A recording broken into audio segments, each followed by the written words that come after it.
It was the best of times. It was the worst of times. Wait, was Charles Dickens writing about the 2024 Reds?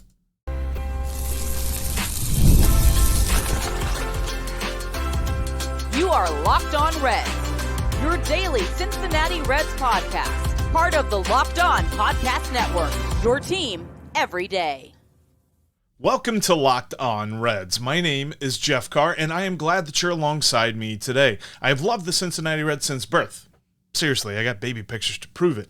And this is my 6th season hosting the Locked On Reds podcast. Locked On Reds is, of course, part of the Locked On Podcast Network, your team every day. And I want to thank you for making Locked On Reds your first listen every single day. If you're an everydayer, thank you for being that. And if you're not an everydayer, make sure you subscribe, because I want to bring an accessible Cincinnati Reds podcast to you. We're going to talk about the big thing in Reds country. We're going to dive into some geeky stats, and we're going to overreact to the daily motions of the MLB Ocean, the 162. And I'm glad that you're with me here today because, you know, the Reds have an opportunity these next 4 days that they cannot afford to pass up. I'll tell you why later on in today's show. Also, there's a thing that's going around, Pythagorean win-loss. You know, it's a big word. We're going to talk about why it makes me think that the Cincinnati Reds and the 2023 San Diego Padres have something in common. But I want to start with this, just another maddening series as the Reds lost to the San Francisco Giants 2 out of 3 over the weekend. It's all coming up on this episode that's brought to you by Prize Picks, the easiest and most exciting way to play daily fantasy sports. Go to prizepicks.com/LockedOnMLB and use code, all lowercase, LockedOnMLB for a first deposit match of up to $100. And let's start with the weekend series that was. The Reds dropped 2 out of 3 to the San Francisco Giants, a very maddening series. You know, I mean, Friday night, Blake Snell makes history, no hits the Reds, whatever. You know, that's a great performance by him. Guy's got multiple Cy Youngs, and somebody probably looked at his ERA and thought he was going to be bad, but he's had a weird season, a lot of injuries. He's healthy now, that's proven. Absolutely kicks the Reds' butt. And then on Saturday, the Reds get back, score a bunch of runs, and then the bullpen makes it interesting in the end. And so they're still able to get away with that win. And then the bullpen blows up on Sunday as well, and that's all she wrote. San Francisco 8-2. I mean, it was 3-2 heading into the 8th inning. It felt like yet again the Reds were right there, and that's just how it's felt all season.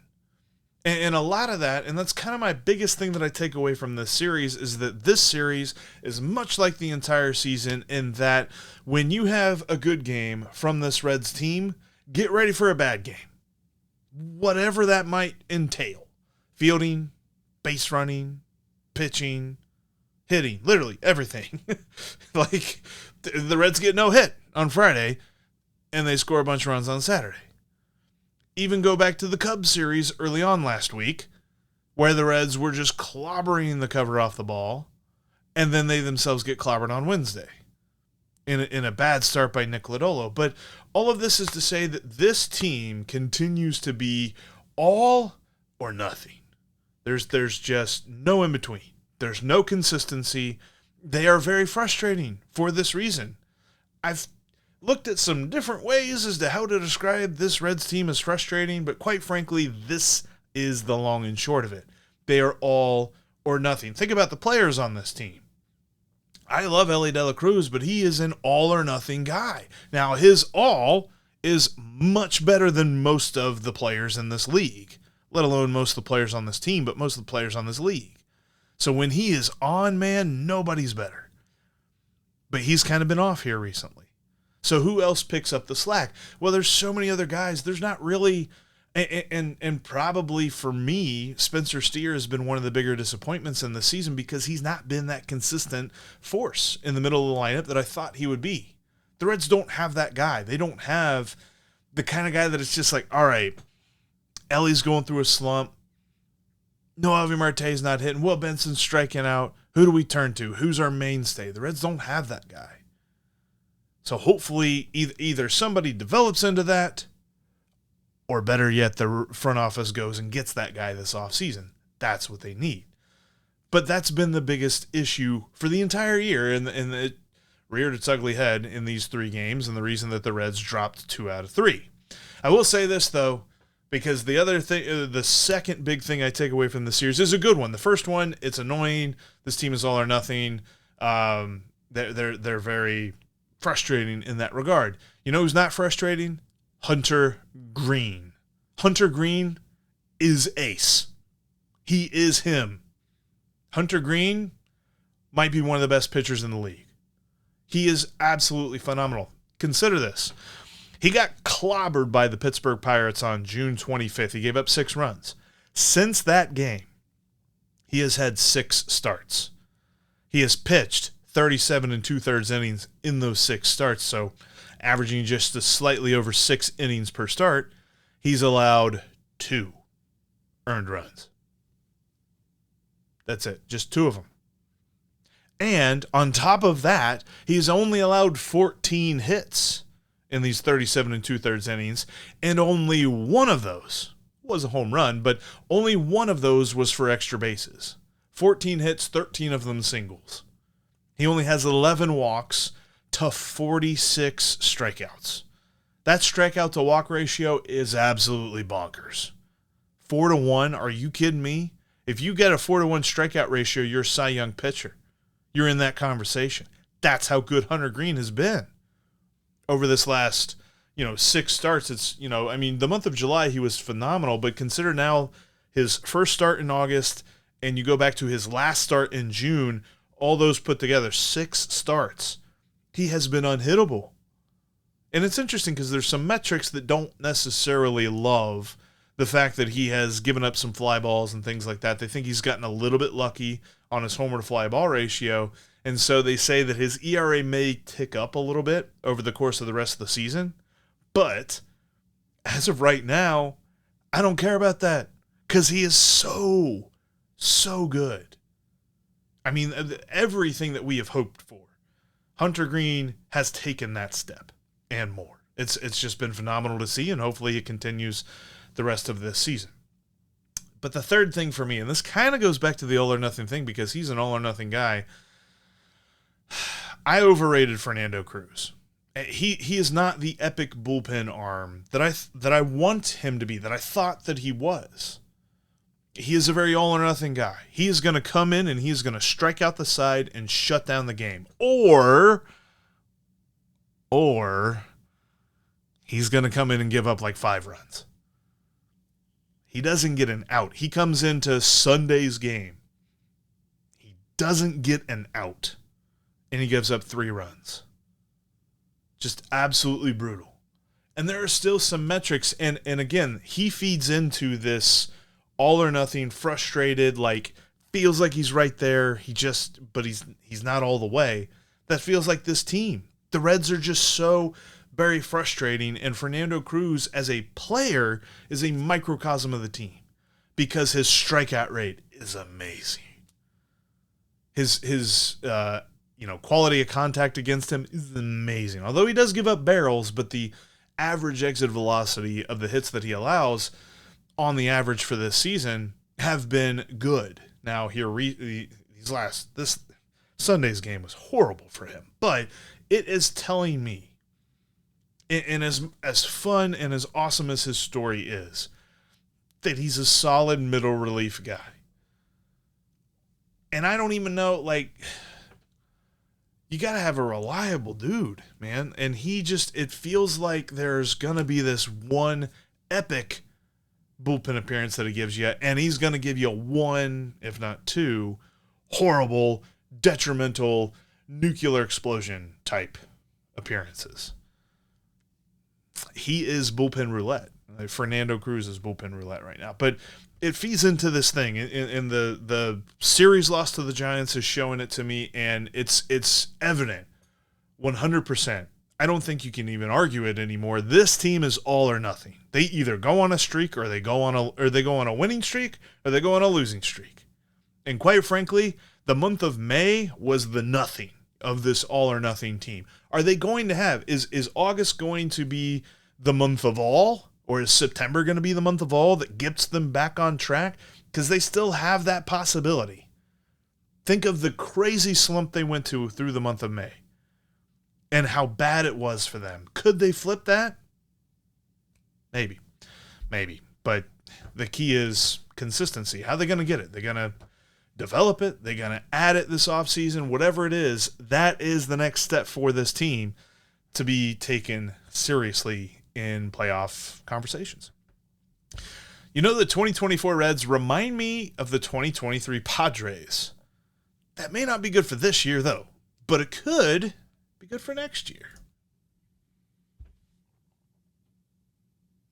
As we're getting into the latter half of summer and we're starting to get toward fall and the temperature's cooling down and stuff, you're going to want to take advantage of every second that you can while you're outside. But don't forget to stay hydrated. Liquid IV can help you with that. It's just like me the other day on the golf course. I was out there swinging the sticks, hit a couple of good shots, only took like 3 or 4 mulligans, not too bad. And the sun is just beating down on you. Feels like you constantly are sweating.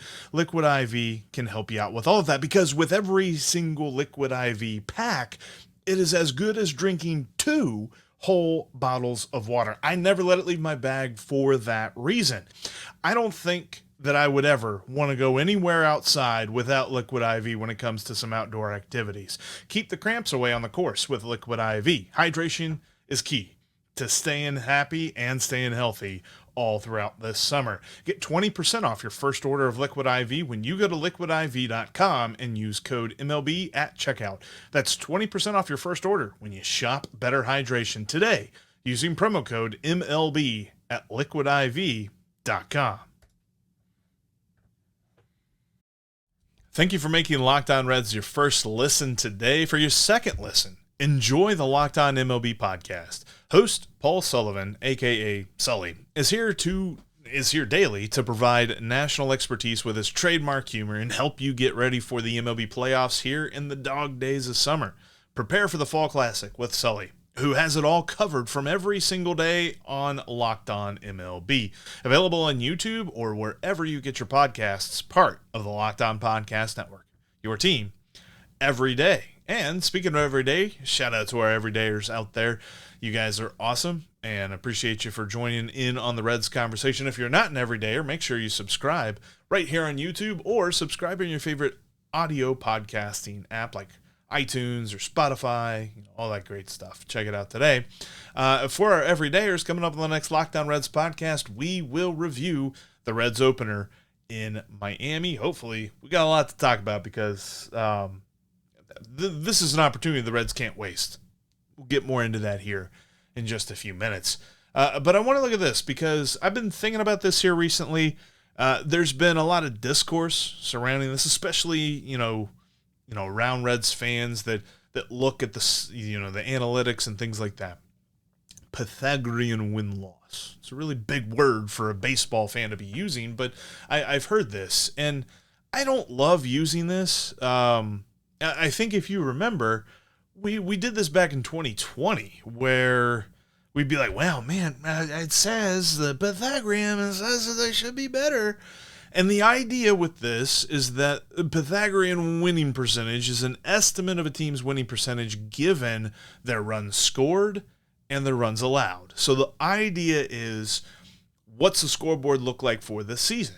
And how does that relate to what your win-loss total is and what the scoreboard says it should be? And the idea is that you can have teams that have winning records that maybe they've actually given up more runs than they've scored. Because the example on the Baseball Reference webpage was the 2018 Mariners. They were an 89-win team, but according to the Pythagorean, they should have been a team that was under 500. And that's why they got bounced out of the playoffs super quick. But the idea here is, if you score more than you allow, you should be a winning team. The 2023 San Diego Padres, their pitching, I mean, they had Blake Snell, who we saw on Friday in a Giants uniform, but their pitching was phenomenal. Their hitting was good, but it wasn't consistent. Their bullpen was kind of one of those things that, for the most part, and it fits in with the Reds here because, honestly, if you look at the Reds stats for their bullpen this season, their bullpen's actually overall pretty good. But there's definitely been a lot of games that they've blown up on, and it feels as though the bullpen is bad. Quite frankly, if you're a baseball fan, I feel like you should be complaining about your bullpen. If you're a baseball fan that doesn't complain about your bullpen, something's wrong. You live in fantasy world. I don't know.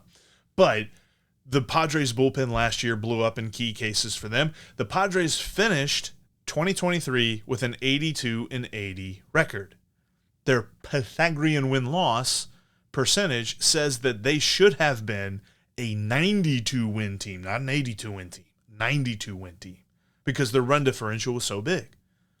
And that's why you've heard people say and making a big deal about the Reds' run differential, and that it's like, well, the run differential for the Reds says that they should be better. The run differential, it says that they should not be out of the playoff race right now. And here's the reason why. Because according to this formula, the whole thing is runs scored and runs allowed and all this other stuff. I won't get into the math of it. You can find that over at baseballreference.com.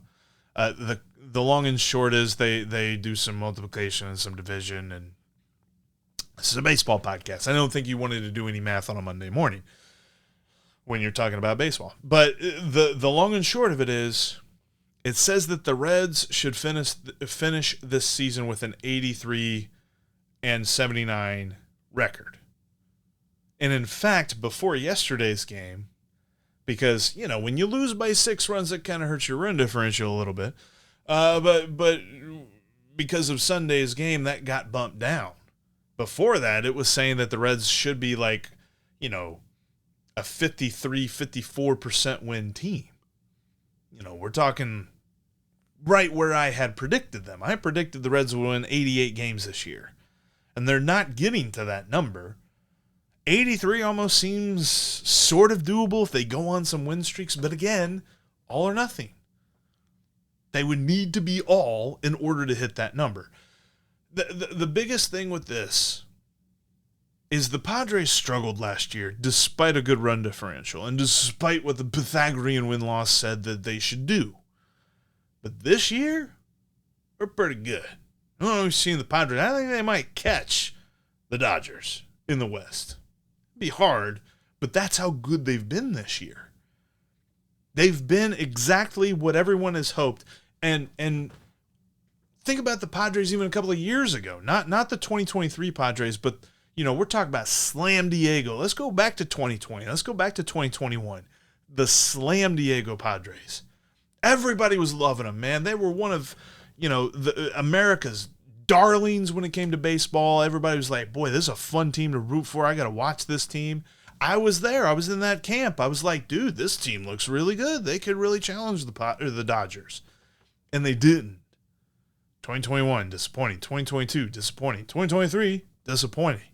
But now, they figured something out. Does that mean that the Reds will be right where the Padres are this year, the next year? Will the 2025 Reds be the 2024 Padres? I surely hope so. But there are a couple of cautionary tales, and there's going to be some episodes here in the future that Steve and myself do some discussions about this, because the Padres are a team that I look at as a cautionary tale for the Reds. In that we have ascribed a lot of hype to these guys, to Ellie, to Noelvi Marte, to Matt McClain, CES, to Spencer Steer, all these guys. We say, boy, look how fun the Reds look. Look how amazing that this team could be, and it could be a lot of fun to watch them play, and they can't get any consistency. They got flashes, but they don't look like a legitimate contender. There's still work they have to do. And I think it's this Pythagorean win-loss is just another thing to add to the frustration for the 2024 Cincinnati Reds. But it could point to a good 2025, because at least in the explanation as to why this stat was developed, it was developed by Bill James, dude who got sabermetrics, going. He came up with it. He developed this stat as kind of a predictor. Like, The stat itself is to show whether a team is getting lucky or unlucky. And based on that, you can assume where the future will go. Now, the sample size for it is much, much bigger. You can't just be like, okay, here's a month worth of runs scored and runs allowed. What's this mean they're going to do next month? It's probably more like a year-to-year thing. So as we continue to watch this team the rest of the year, and as we continue to get beat over the head by some people with, well, the run differential, it's good. It's probably not going to help them this year. Run differential itself doesn't help anybody. I mean, you want to have a good run differential, but you got to win more games than you lose. Run differential is only part of that equation. Hopefully it is predictive of the future, but I look at the Padres, and you're going to say, well, Jeff, they said 92 wins, and they're only saying the Reds should win 83 this year. But the point is, it's saying that the team is not where it should be. And I think we all know that. It's just, here is a number to give to everybody. The Pythagorean win-loss. This team is unlucky, which doesn't mean that they get to win any more games than they already have. We don't get to flip losses to wins because they win the Pythagorean win-loss. But it just reminds me of the Padres, and maybe that means good things for the future. The Reds have an opportunity to make the Pythagorean win-loss thing matter in the next 4 days. I mean, they can't miss it. I'm going to tell you why coming up next. Just a couple months left in the season to go over to Prize Picks, America's #1 daily fantasy sports app, and make some cash on Elly De La Cruz. I mean, Elly is absolutely tearing up the base paths this year, and he's tearing up the baseball as well, tearing the cover off of it. He's going to help you out a lot over at Prize Picks, because all you have to do is you pick your favorite players, you pick your favorite stats, you click more or you click less on those stats, and you see the cash roll in. You pick 2 or more stat categories, 2 or more picks, and that's your Prize Pick entry. And in some cases, you can win up to 100 times your money with just 4 picks. So many great things to choose from as the Reds are going into Miami. I got a feeling there's a lot of guys that are about to have a great series. You're going to be able to go down to Prize Pick, click more on a lot of different stat categories for Reds hitters, hopefully, and you're going to be able to make some cash off of that. Download the app and use the promo code, all lowercase, LockedOnMLB, and you'll get a first deposit match of up to $100 when you start there with Prize Picks. Again, that promo code is all lowercase, LockedOnMLB, and it'll get you a first deposit match of up to $100. Pick more or pick less. It's that easy. You can catch every pitch of the Reds' hometown broadcast with SiriusXM. Just download the SXM app and search the word Reds. You literally can take the Reds' hometown broadcast anywhere you go. There's no mileage restriction or anything like that. And, whenever the team's playing on the Roku app, instead of all of the other different things you have to watch a Reds game, you just need one thing to listen to the game. That's SiriusXM.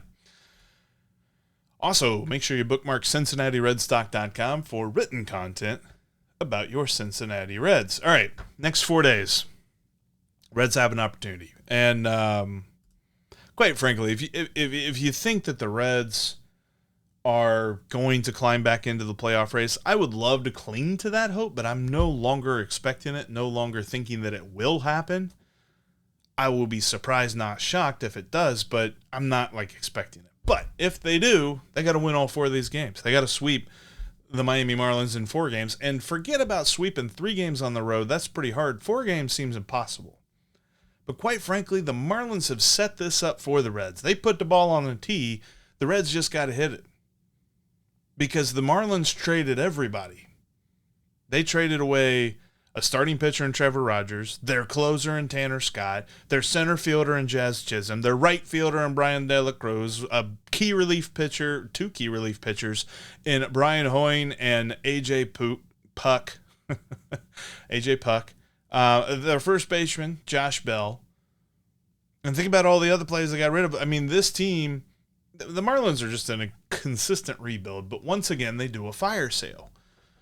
And some of the guys on this team that you're going to hear the names of, it's just going to blow you away. I mean, we heard Nick Fortes whenever the Reds played him last time. Otto Lopez, Emmanuel Rivera, Nick Gordon we heard the last time. Jesus Sanchez, he's still there as well. Their best player probably is Jake Berger. It's probably between him and Jesus Sanchez remaining. Xavier Edwards as well. The Reds will see him. He has been as hot as the surface of the sun here recently. He's been playing shortstop for them. But honestly, I could say other names, and you're going to be like, huh? Because that's just how this goes. And then on the pitching side, the probable starter for the Marlins tonight is Roddery Munoz. Max Meyer, interesting prospect. See how he can develop for his career, but still a very young kid, still getting used to the major leagues. He's pitching on Tuesday. You got Valente Barroso, and I think I said that right, on Wednesday. And you got a TBA for the Marlins on Thursday.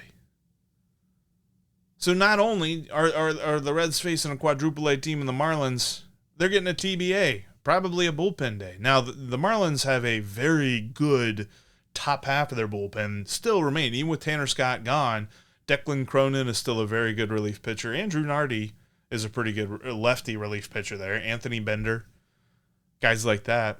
Even Calvin Fulcher. Those are names that you're going to hear, and they're probably going to shut down the Reds lineup. But the Reds can make some hay against the guys that are going to be starting these games. There's no excuse. It's going to happen.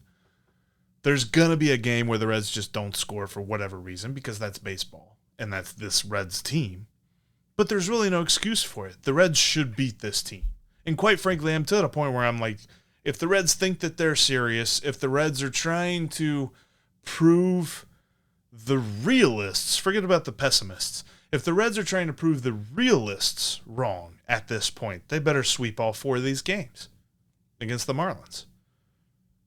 And that would help out. I mean, if you remember the live show on Friday, one of our everydayers, Carrie Reinert, she made the comment, she said, if you win 4 games a week for the rest of the season, you win 88 games. The Reds got their 4 wins right here, staring at them. And I know it's professional baseball and things happen, but what the Reds are facing in the Marlins, there are a bunch of kids that are ready to go and some retreads of guys who just haven't cut it with other teams. It's a bunch of guys that have nothing to lose. So, I mean, you could go all, narrative storyline with that if you want to. But this is a series that the Reds should sweep. So how do they go about that? The interesting part is they've got a bullpen day today. If Nick Martinez can give them a lot of innings, then that'll be good, but I don't expect it. I'm guessing he maybe gives them 4, and then you got to go to the bullpen. And then it's TBA for Tuesday.